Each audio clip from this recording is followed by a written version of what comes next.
হারানোর আগে ভেবে দেখিও, কারণ যে মানুষটাকে আজ সহজভাবে নিচ্ছ সে হয়তো প্রতিদিন নিজের ভেতর কান্না চেপে তোমাকে ধরে রাখার চেষ্টা করেছে। তুমি বুঝছো না, কিন্তু সে ভেঙে যাচ্ছে হাসির আড়াল। তার চোখ ভিজে থাকে, রাতগুলো কাবার মতো ভারী হয়ে পড়ে, আর বালিশটাও ভিজে যায় নিঃশব্দ কান্নায়।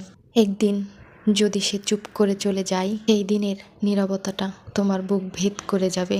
তুমি সেদিন বুঝবে কেউ চেয়েছিল তোমাকে, খুব বেশি চেয়েছিল, কিন্তু তুমি তাকে হারাতে ভয় পাওনি। হারানোর বেদনা বড় নিষ্ঠুর, কারণ তখন মানুষটাকে ফিরে পেতে চাও, কিন্তু সময় আর পরিস্থিতি কারো জন্য অপেক্ষা করে না। যে তোমার সামান্য প্রেমে পৃথিবী ভুলে যেত, যে তোমার একটা কথায় হাসতো, তোমার একটু অবহেলায় কেঁদে ফেলতো, সে যদি একদিন নিজের সব কান্না লুকিয়ে চলে যায়, তখন তুমি খুঁজবে তাকে, কিন্তু তার চোখে তোমার জন্য সেই আলো আর থাকবে না। থাকবে শুধু নিঃশেষ হয়ে যাওয়া কষ্টের দাগ।